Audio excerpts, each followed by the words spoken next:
This is how we play. Evil is boring and also obnoxious. Have you heard people scream? No, yeah, screaming. Yeah, screaming's a huge problem when you're a dark elf. He just doesn't like it. Yeah. Which means unless he has to, he's not going to torture someone. Come on. Correct. Why is Miriam muted? Oh, because she's making cookies. Right. Well, I suppose that's fine. Wait, what's the question? I feel gross. Why were you muted? And it's because you're making cookies. Yeah. Oh yeah, I'm making cookies. Yeah. We don't need cookie noises. Well, I'm Cameron for is making cookies, and I was assisting. I'm now no longer assisting. Very well. So yeah, in those times long ago. You're welcome. Sorry. Before the war that gave shape to the world, which was the first great holy war between the gods and the primordials. The primordials had a very fucking peculiar way of doing things. Because they're not like people. They're just like ephemeral things that occasionally take some kind of godlike shape and have outrageous powers well beyond reason. They're like the consciousness of the consciousness of elements and things like that. They're always doing bonkers shit. Be theoretically the opposite of ethereal? Ephemeral? Sorry. Sometimes it's probably better to think of them as manifesting. Like the gods do that too. Right? Like gods manifest in a certain sense, and that's like what an avatar is. The avatar isn't actually the god because that's not a thing. It's a projection of that god in a shape so that it can do monkey things for some reason. And primordials are like that. Were like that too. They had the shape of some kind of terrific force, but the thing that terrific force represented was what the actual primordial was. They didn't necessarily, even by the standards of the gods, they didn't have like a corporeal standard. And when they did, sometimes it was just like oceans or a fiery hurricane and stuff like that. Like they just were the chaos of the elements fucking around on the planet in some conscious way, but in a way so alien that there's no real explanation for any of the shit that they would do that could be made by a conscious living organism that is bound by sort of terrestrial laws, right? Except for that one who decided to be a bird. He's weird. I mean, he's still pretty odd, though. He's still not somebody that you could take him to a party, I guess. So I wouldn't. But he's a manifestation of power, a manifestation of fire in a form which is conscious, and for some reason a bird. Personal preference, one would assume. But yeah, it's shit like that. Like, it's always bonkers nonsense. And you can't just go around being like, yes, it obviously would make sense logically that somebody would feel the need to nail the sea to the sky so that it doesn't float away or something. But if you were a primordial, that would be how you would do things, because you're not going to sit here and think in terms of the physics that cause, living things to have to evolve in order to survive and stuff like that. You're thinking in terms of a fiery hurricane with a mind. So, for you, rather than relying on ordinary physics, you might do something bonkers like nail the sea to the sky so it doesn't float away. Because it might. When the sea is also a primordial, that's a real concern. that motherfucker might just fuck off of the ocean someday, and then you're gonna look a right fool. So you gotta nail that shit down, or up in this case. So that's sort of how you can think of the sea nail and what it is, because it's this enormous obelisk that the primordials, for unknowable reasons, put in the ocean, and it connects the plane of the oceanic plane to the sky plane in this weird way, like a kind of, not exactly a bridge, because you're not supposed to use it to enter these places, but there is a space within it, which is very specifically the prime material space which adventurers inhabit. Used to be kobolds. Before kobolds, there was a dragon cult that held sway there, and the leader of the dragon cult was themselves a dragon, and then eventually the dragon's part humanoid descendants took over, and somewhere down the line, Fiora, who was part of the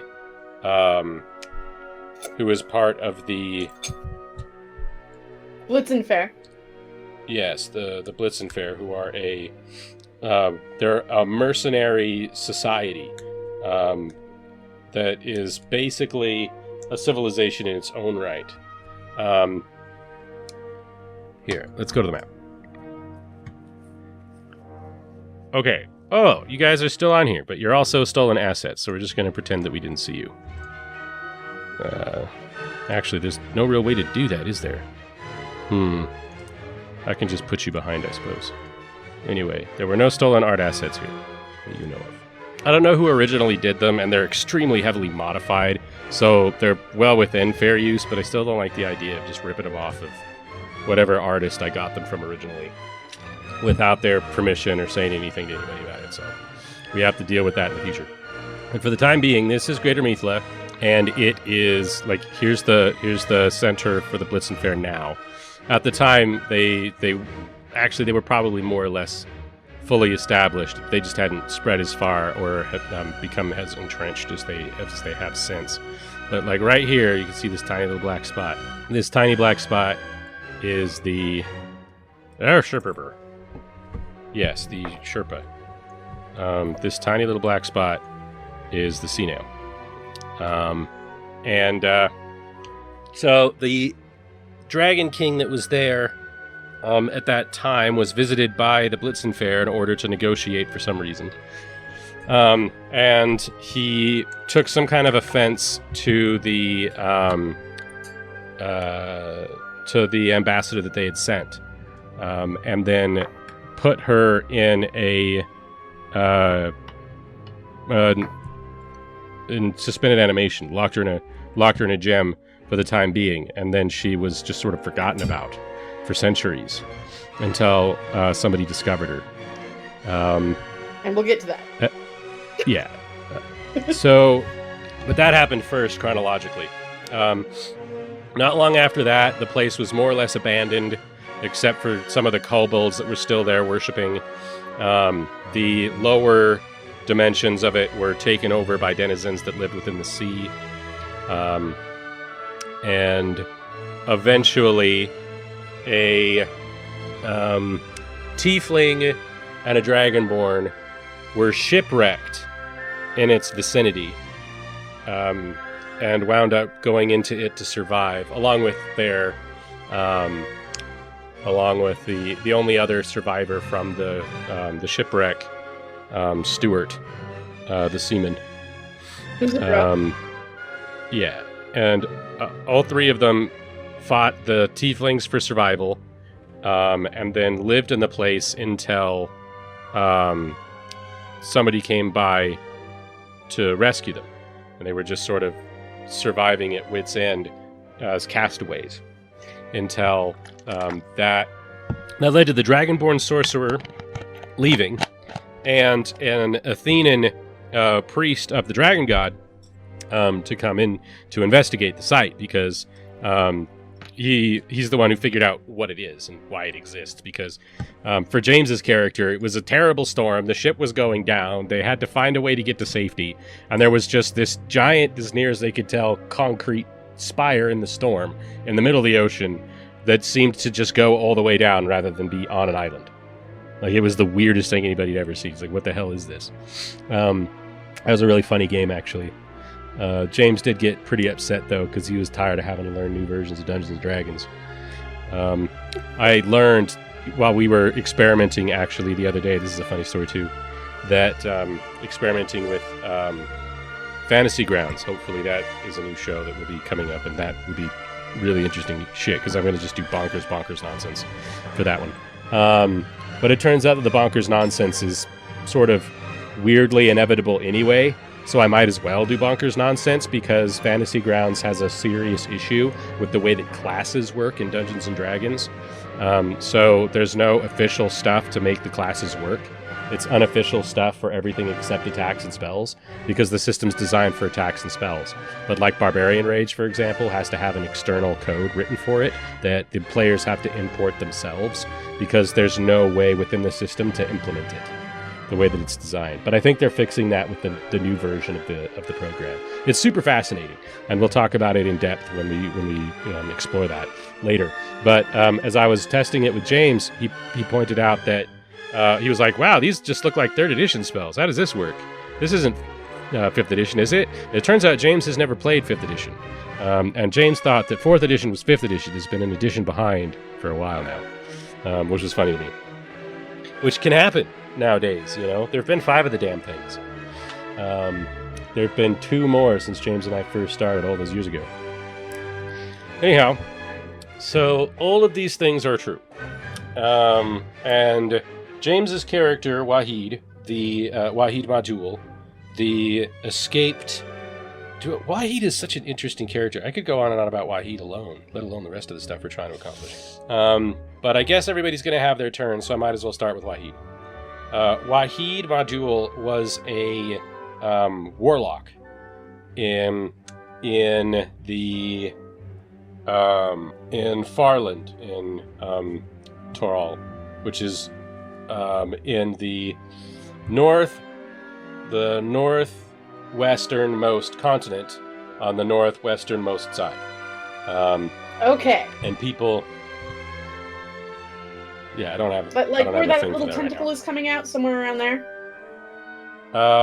Very much to the south of that. Okay. Very far to the south. Almost on the southern coast. But there's a place in there called the Black City. He was from the Black City. The Black City is a sort of a reappropriated tiefling ruin when nobody knows about its forgotten times. James was interested in finding out, but he lived with all jackasses and he hated his boss, and there was a monster in his apartment, so he just left. That's fair. Yeah, it was a terrible place. And he was like, all 9 of the hells with this shit. He got on a boat, became a pirate. And it was funny because he expected me to be mad about that. And I was like, I don't know, it sounds like a great adventure to me. have this tiefling warlock become a pirate. Why not? That sounds like a lot of fun. And so we did that for a while, and then eventually he got shipwrecked here. And that's where Wahid came from. The other Dragonborn was actually made by a friend of mine named Brandon Walters, and I've continued to use the character, but that campaign never got started, where that character came from. And I'm going to reuse the ideas for that campaign. This will be the 3rd time I've tried to run it, but for the Fantasy Grounds thing, it turns out I don't have Lost Mine of Phandelver, which is what I was going to run. So I'm going to try to run this other thing instead, probably. But it'll be much longer. Anyhow, so that is Signius. Signius, the Dragonborn cleric of Bahamut, from Athene, which is the biggest city in Ravinin, on Ravinin. It's also sort of right now the world superpower. It has the world's largest navy, and not just the world's largest city by far, but also has it has a regionally monstrous economy, and regionally compared to everything else because of one of the other wars.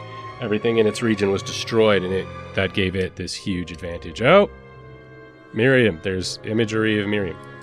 How do I... I didn't mean to do that. I was panicking and flailing my phone around, and it did whatever it wanted. Okay.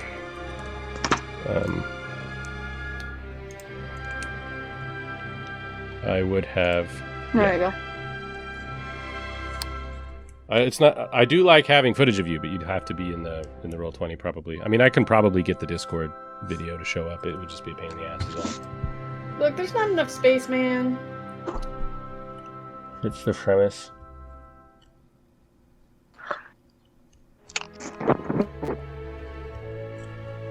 Looks like they're having a time over there.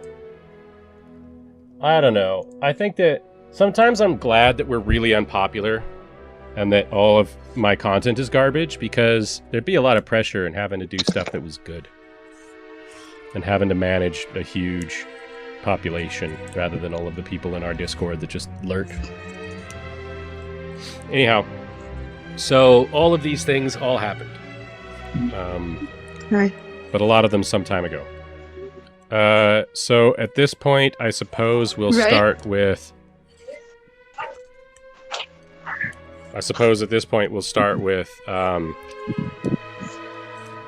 Belthor's past. Okay. So here's the deal. Belthor comes from a long line of peaks, powerful peaks. And unlike a lot of dark elves who come from a long, powerful line, he is not descended from demons. Mm-hmm. He is descended from the Emerald Dragon. Because, you know, you want strong kids, you fuck a dragon, because dragons are cheaters. We went over this. Yeah, for sure. So, his family line has power that goes through the female side. He's a dude, though, and has a weird version of it. The girls get dragon shaman powers, and he was just born a sorcerer. Yeah. Am I spoiling the reason for that, Lampade? Because technically not even Belthor knows that. I mean, it's really difficult to explain. But yeah, so basically how it works is, as I said before, the history of a lot of these places goes all the way back to the worship of dragons, basically as gods. And this group really isn't any different. So somewhere in the past somebody got lucky, but otherwise they were a religion centered around the Emerald Dragon. And we keep saying "the" in this because the Metallic and the Gem Dragons, they have avatars that live over and over again, like Deva or Time Lords, rather than having a whole species that breeds. Although they do breed, obviously, otherwise they wouldn't have descendants among mortals. Yeah, hi. It's just not something that they frequently do, or that's necessary for their survival, because each of them is a creature that's basically eternal. However, they do have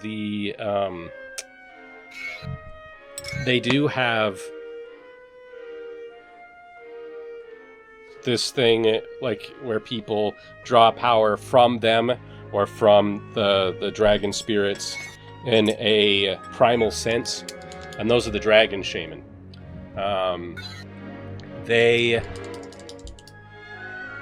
channel the dragon's power through themselves in order to do various things. It usually involves healing, power auras, and, of course, energy breath weapons. And that's the person who is born with that connection to the dragon, which is always a woman in this bloodline, is the one who is technically in charge of this group. Well, eventually that's what it would become. But it was originally just like the people in this area were worshipping the dragons, and whoever was in charge of worshipping the dragons was in charge of the society. And then that sort of splintered into various other things, and other forms of power developed in the region. Bleakholm rose and fell, and what's left behind is a society that is based around a conglomeration guild of spies. And everybody that lives in this region that has any kind of power are part of these weird spy networks and intelligence systems. And Who are we spying on? Ourselves. Well, I mean, yeah, largely, by and large. I mean, all societies are like that. All societies have internal issues as well as external ones. There's no society where everybody just gets along. Well, if we don't spy on ourselves enough, we get our asses murdered. Exactly, yeah. You have to spy on each other because other people are spying on each other. And eventually, one of them's going to make a move to get rid of one of the other ones for whatever reason. And you have to learn how to live that way. Everybody's just got a knife behind everybody else's back. Sometimes their own, sometimes that guy. Not for long, because that guy's not going to be around very long once he's got his knife behind his back, obviously. Anyway, so that's the Tailors Guild. And the Tailors Guild is this organization of, models, fashion designers, spies, because those things go together relatively well. The hairdressers too. The hairdressers, yes, they're involved. And of course, the dragon shaman is where the like overt figurehead power system comes into play. The dragon shaman would be the one that is in charge. And if there have been sorcerers in the past, nobody knows about them. But Belthor exists because part of the Emerald Dragon, which in this version is an extremely lawful, extremely concentrated creature. All of the things that it is sort of trying to control or get rid of wound up like a pearl in an oyster as Belthor the Sorcerer. And he was born sort of part of the incarnation of the dragon, but the part that the dragon itself doesn't like. I'm literally the embodiment of all his bottled up emotions.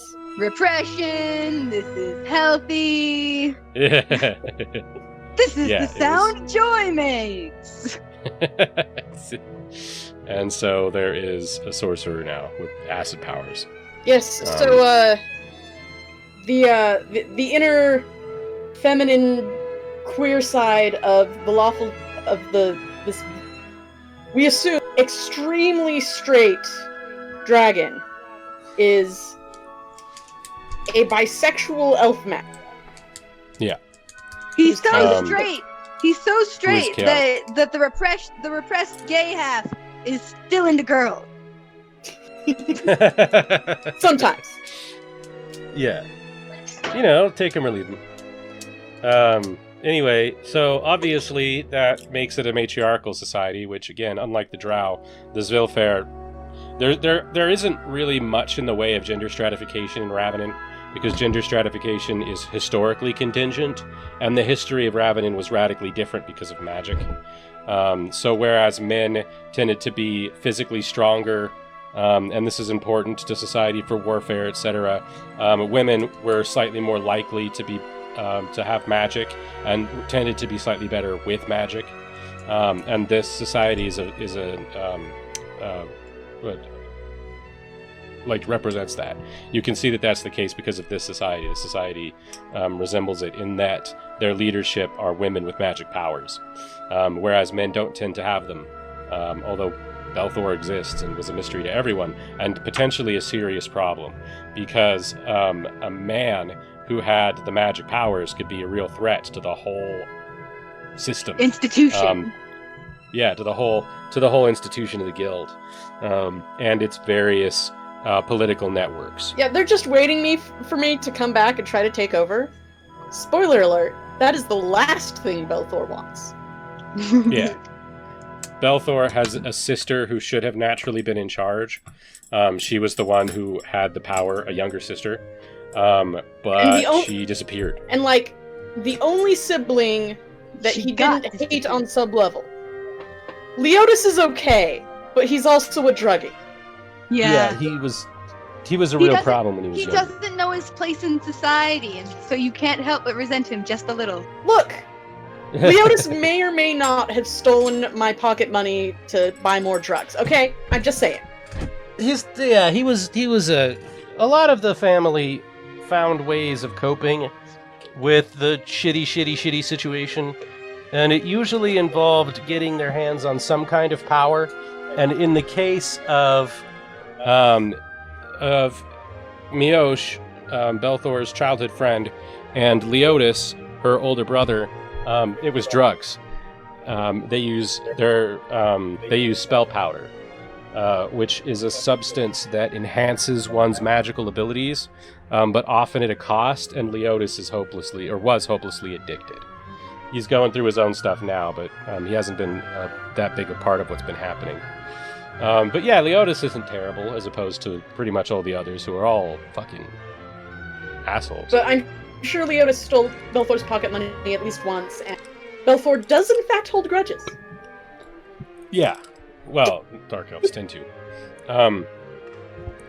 So yeah, this is all true. Now, family-wise, technically speaking, the bloodline this time, I assume that the last head of the guild / family was our grandmother, because and she didn't have a daughter, so her son married this chick, and well, a witch, literally a witch. She was a warlock and one of the more effective spies in the area, but she was also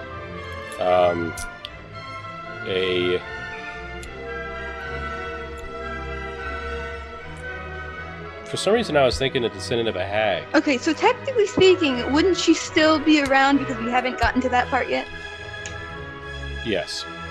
Yeah. Anyhow, Belthor's mother is a right piece of shit. Because she's a very successful and powerful dark elf. And very successful, powerful dark elves are generally successful because they're right pieces of shit who killed a lot of people. So, she finally had a daughter who had the power. So she's like, okay, now I can take over. Murders our dad. Like you do. I mean, You can't prove it, but even really everybody blame knows. her. Yeah, it's just how it's done, basically. He probably knew, too. That's the sad part. At that point, he probably didn't care. He was like, sweet, I finally had a girl. Well, my wife's probably going to kill me now. It's fine. Like, 5-6 kids later, whatever. Yeah, it's a very praying mantis situation. But, and that was all very good because, she was the regent for my baby sister, who was a baby at the time. Yeah. Liberal definition of the word baby. Yeah. But we haven't nailed down a timeline. Anyway, so, suddenly, Shune is just about ready to come of age and mysteriously disappears. That should not have been her name, by the way. Especially not the way Shreya spelled it.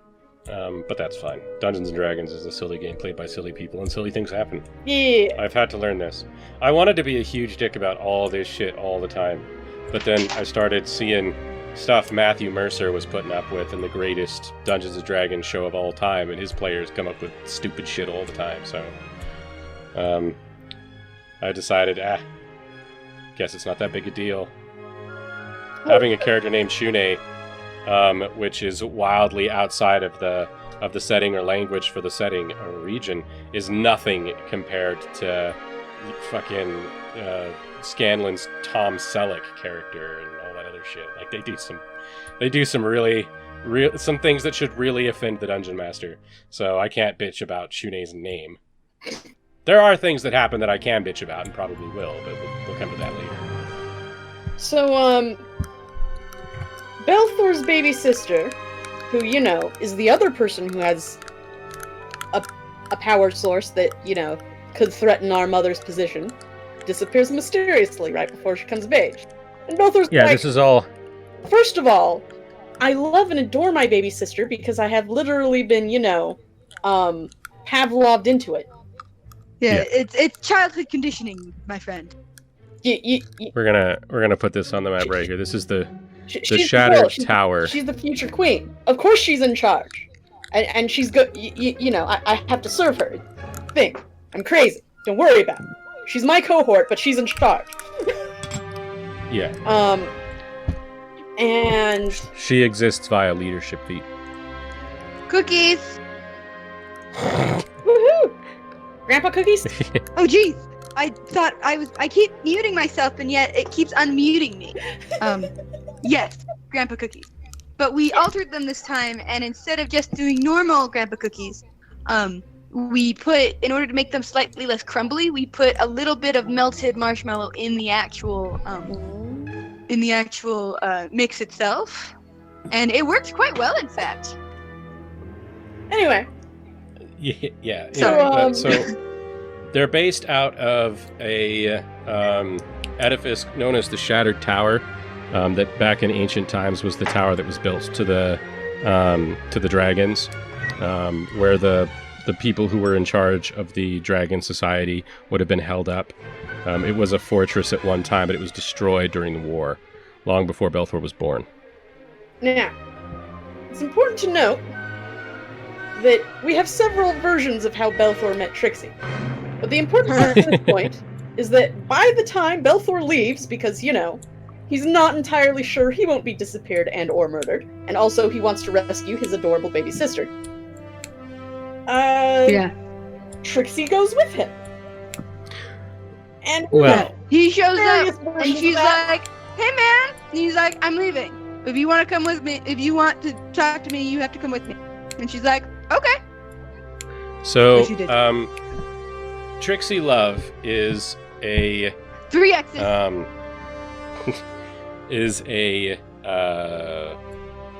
half elf hobo stripper. Well, yes, a half elf hobo stripper, who is basically functionally a rogue. Although it's pretty weird. Yeah, for the first few sessions, she thought she was a ranger. That was wrong. I mean, you can just be a rogue using a short bow. It's not outrageous. Especially with a dex like that one. But anyhow, she's a product of Chancer's Alley, which is the coolest part of Bleak Falls Barrow. That's not what it's called. Bleakholm. Bleakholm. Yeah. This is Lampay is not Todd Howard, Miriam. Hard coward. The most powerful of warriors. Rihanna Keeves. Yeah, Rihanna Keeves. God damn it, why does it keep changing to blue? Orange. Alright, so over here we have Chancer's Alley. This is an orange. So, Chancer's Alley is the grove that was overrun by civilization. And the civilization around it has since collapsed. And yet the civilization within it still continues to survive, but in a really bizarre anarchic sense, run by a fey entity that calls herself the Beggar Queen. yeah. And she has a guild, which is also one of these conglomerate guilds where everybody that works for her is trained in spycraft and theft and assassination. And she's part of this huge system of intelligence networks. But mostly seduction. The ruins of Bleakholm. Well, I mean, seductions, they're fey. What can you do? Yep.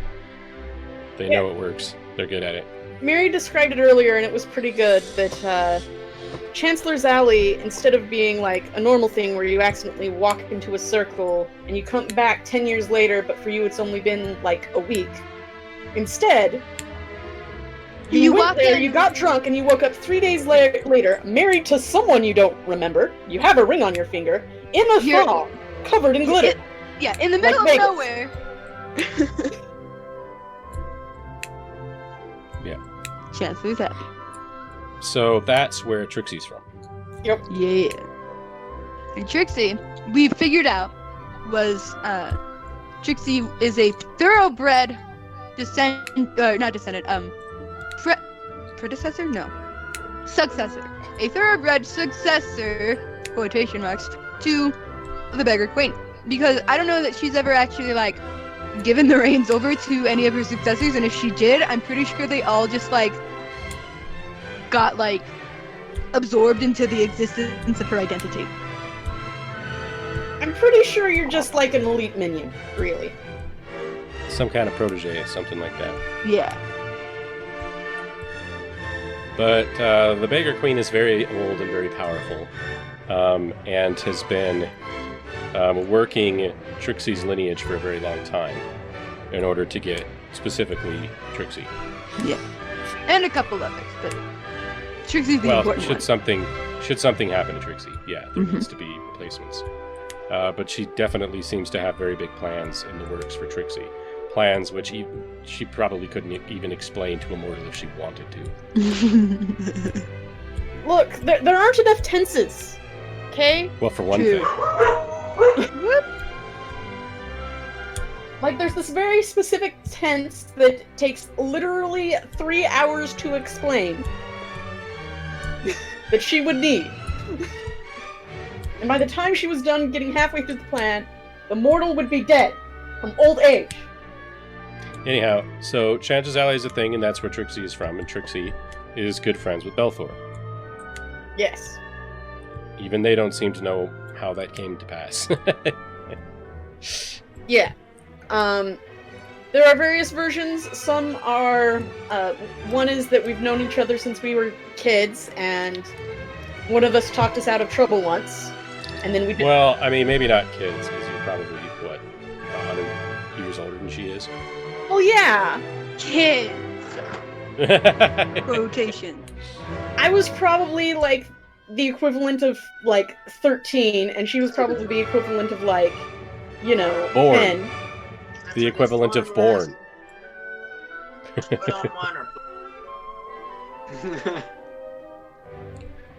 Well, I don't know how fast Trixie ages. Okay, I'm not sure Trixie does. No, Trixie is 69 and has been 69 since she turned 18. Yeah. Yes. And will be 69 forever. Yes. She's just a meme at this point. So, that's one version. Another is that Trixie went to seduce Belthor, coincidentally on the day he was leaving. And he's like, I'm leaving. I'm out. We can chat later. And then they never had sex. Well, I just did that. But you can do it.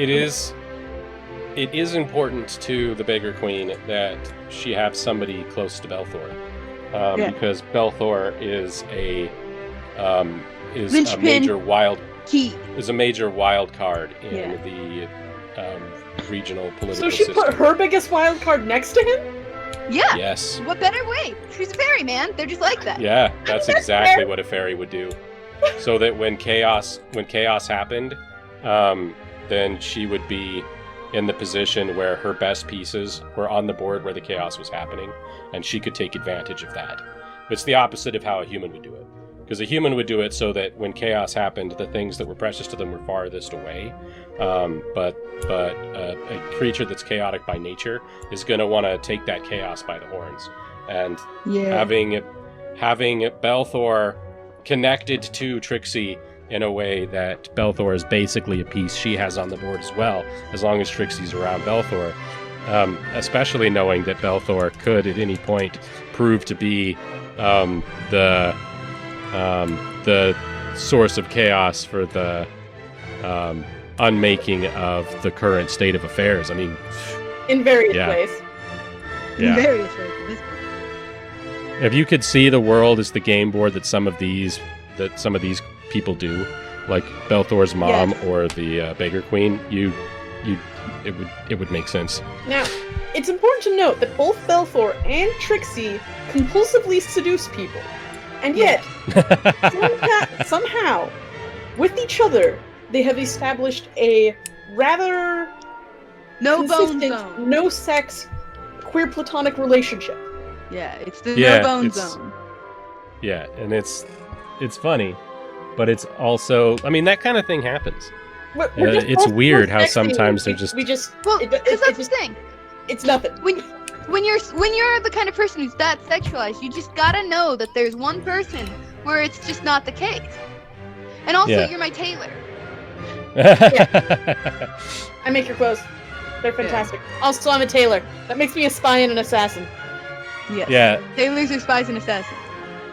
Well, out here, absolutely. I mean, come on, I made a very fabulous cloak. It is currently on Shune. Yeah. Shoot dupe.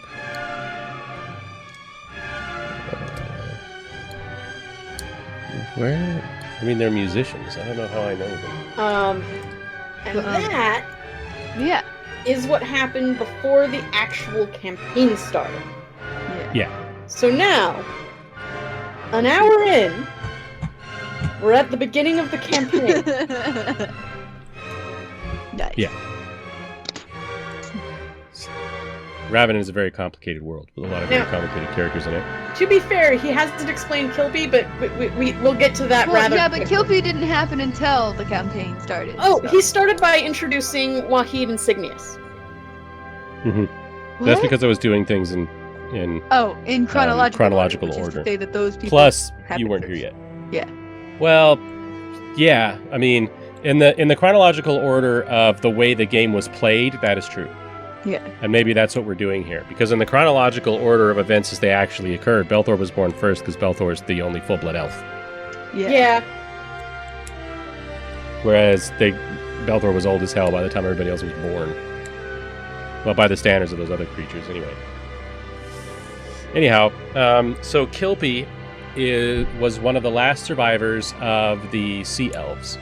The aquatic elves used to have a society out there in the ocean, in the general vicinity, sort of ish, of like the area outside of Seas and the Forgotten Islands, which you can see on the map, and the sea nail.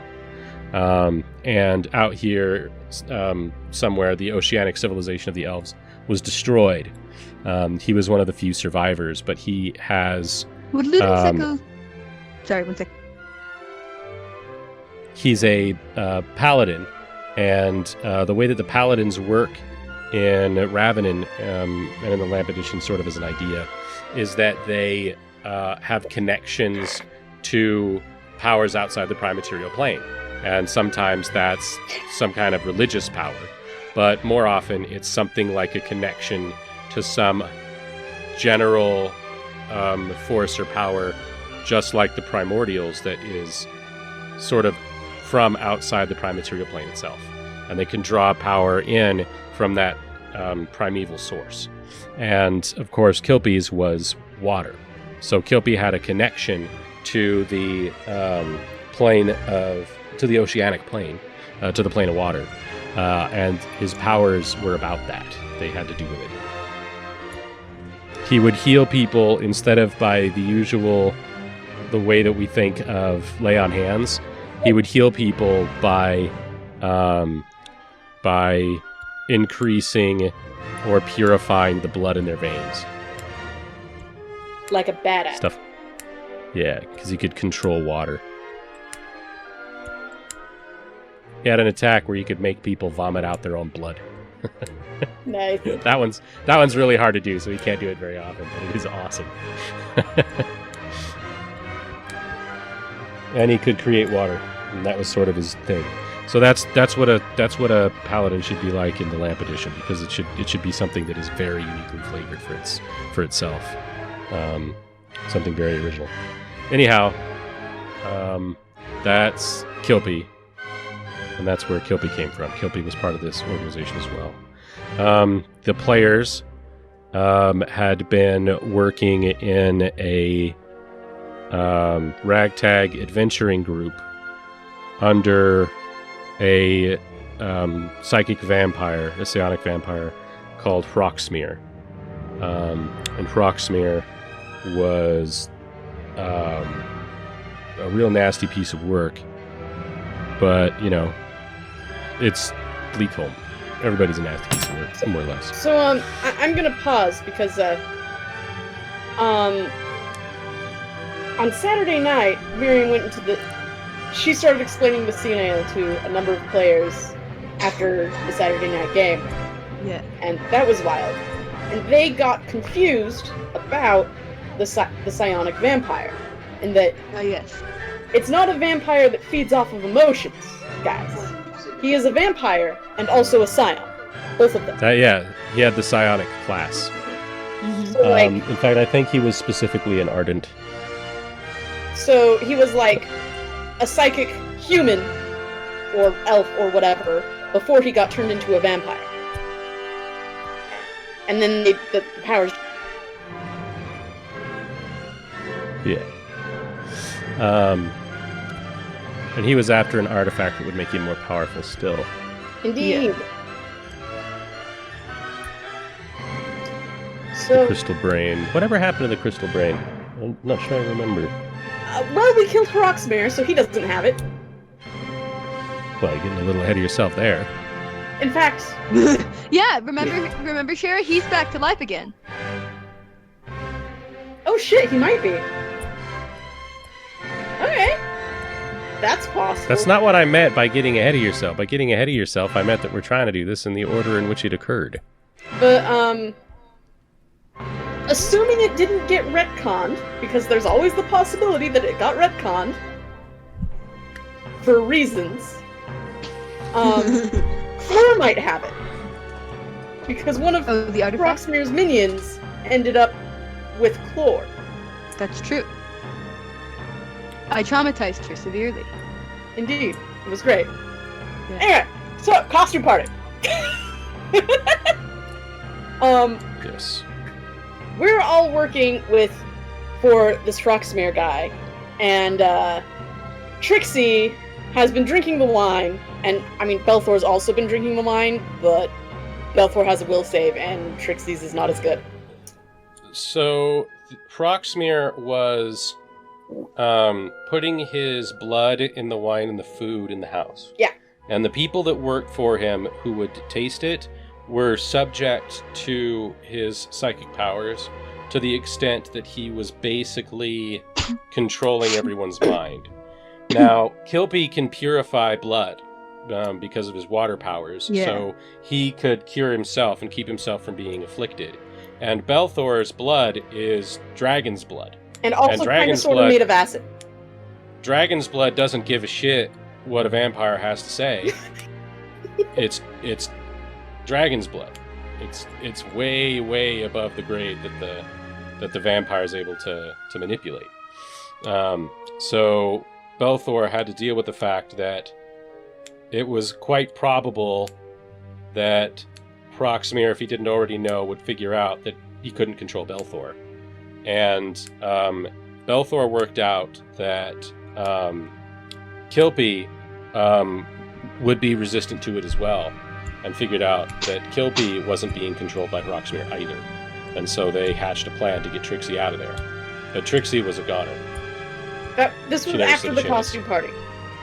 Because the very first thing we did was, with Hroxmir, because we were working for Hroxmir, try and get the crystal brain from a basement with these dwarves. However, all of the dwarf tokens were labeled bandit, so it was a costume party now.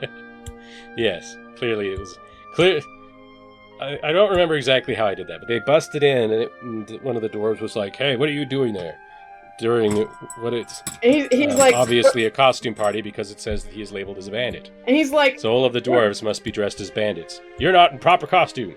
I'm like, Where's your sure I invitation? am. I'm a sorcerer. Where's your invitation? I left it in my other pants, and I'm sexy enough and charismatic enough that worked. Yeah, it was really funny. Meanwhile, Trixie You got the sneaks theme in- all wrong. We're supposed to be bandits. Obviously. Meanwhile, Snuck in. Trixie used stealth and snuck in and started climbing over the back of the couch to get behind these guys to flank them. But she fucked up one of the rolls and they noticed her. And they were like, "Hey, what are you doing there?"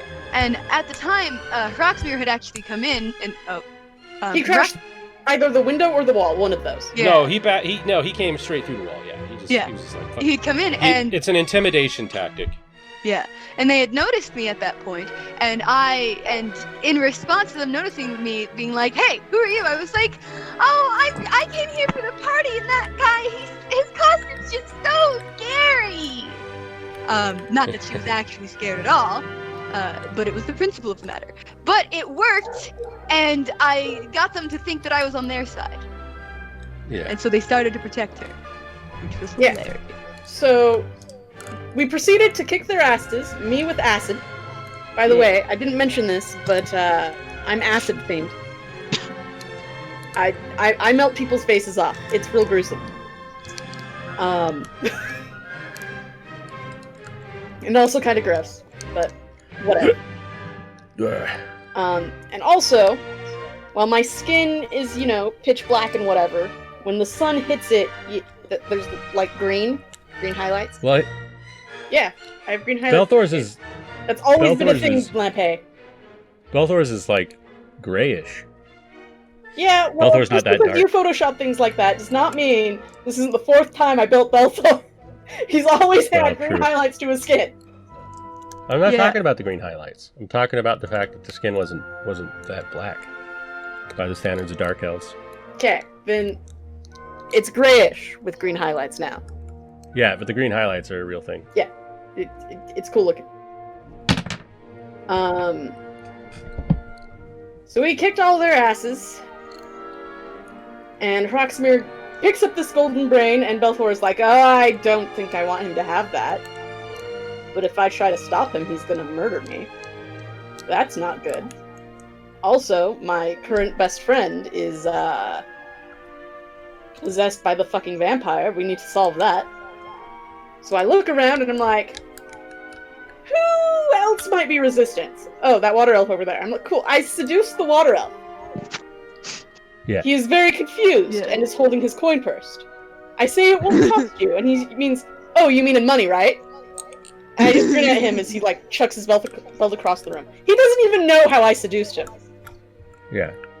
One second we were chatting, and the next second he's in the bedroom, and he's like, how did this even happen? Yeah.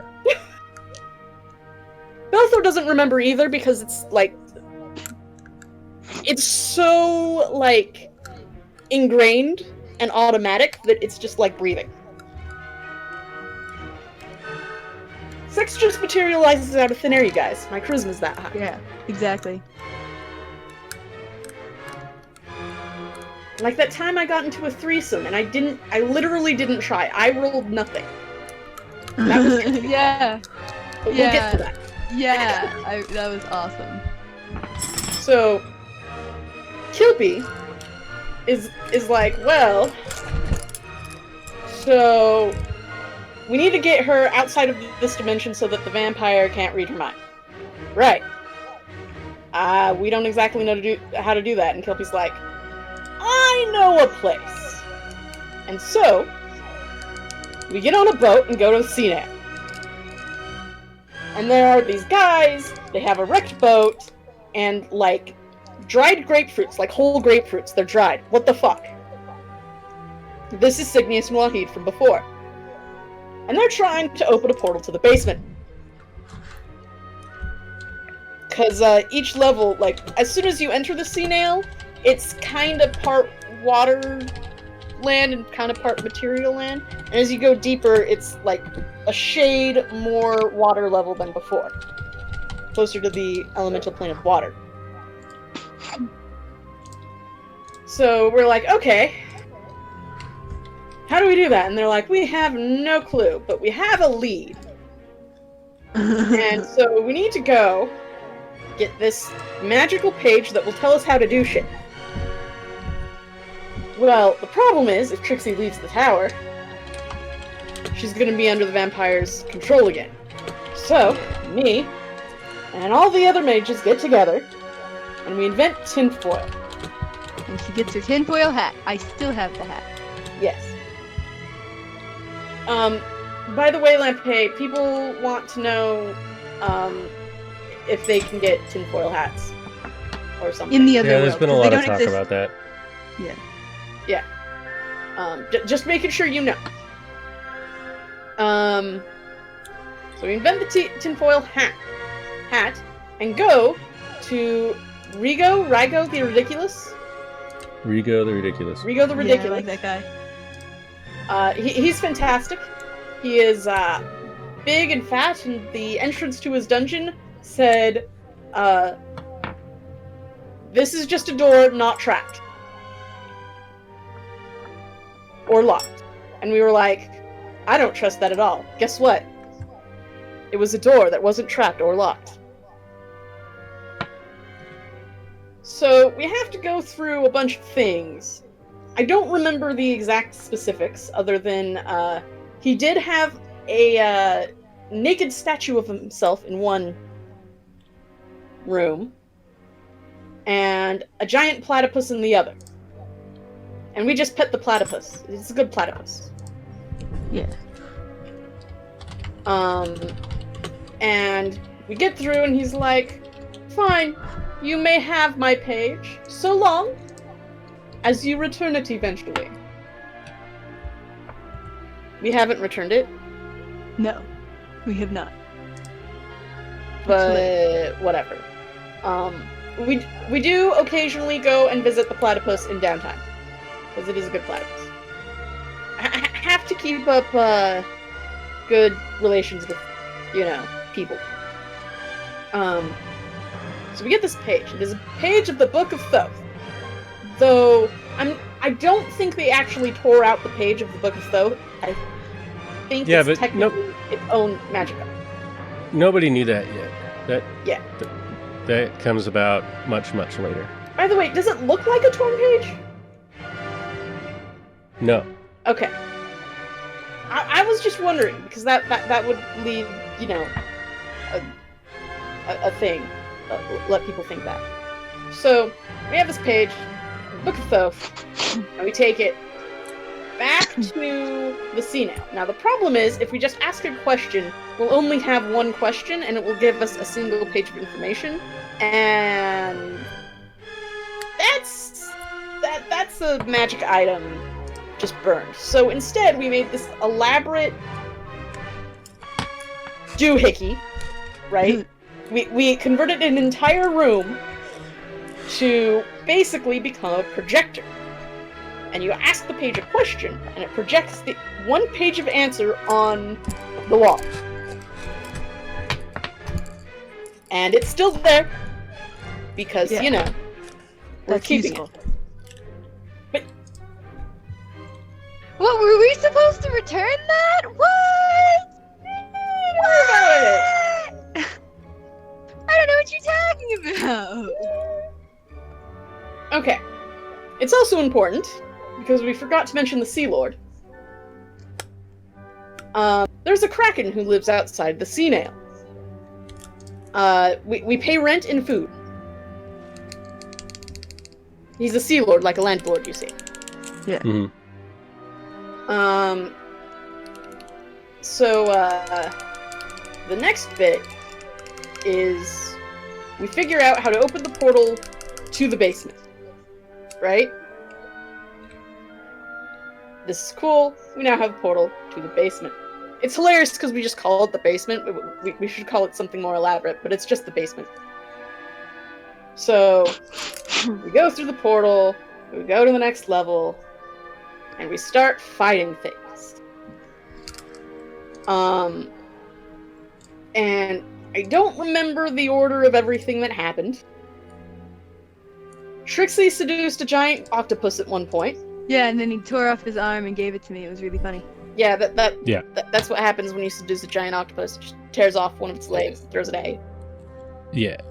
So throughout the course of clearing the other parts of the sea nail, as I said, denizens from the sea had taken over, and these were the denizens of the sea that had been the enemies of the aquatic elves back when the civilization was thriving.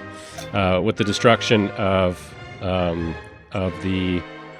that society, the various oceanic ne'er-do-wells like Sahagwin and their society started taking over everything that was there, and that included the lower levels of the sea nail.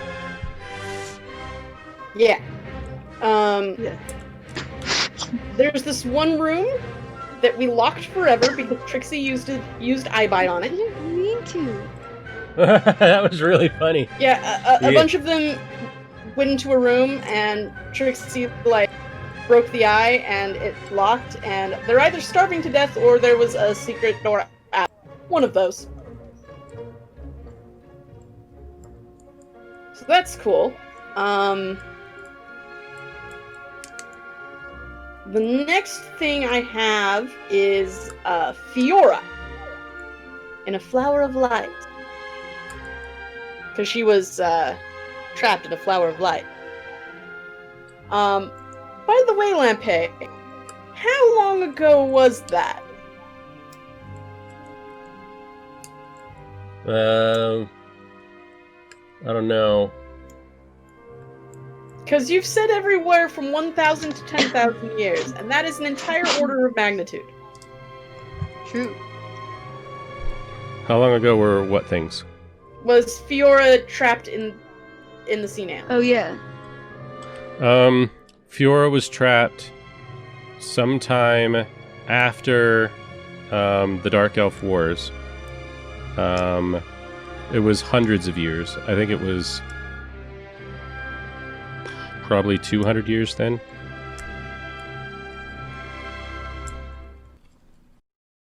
Thank you for your time. Like, comment, subscribe, and share.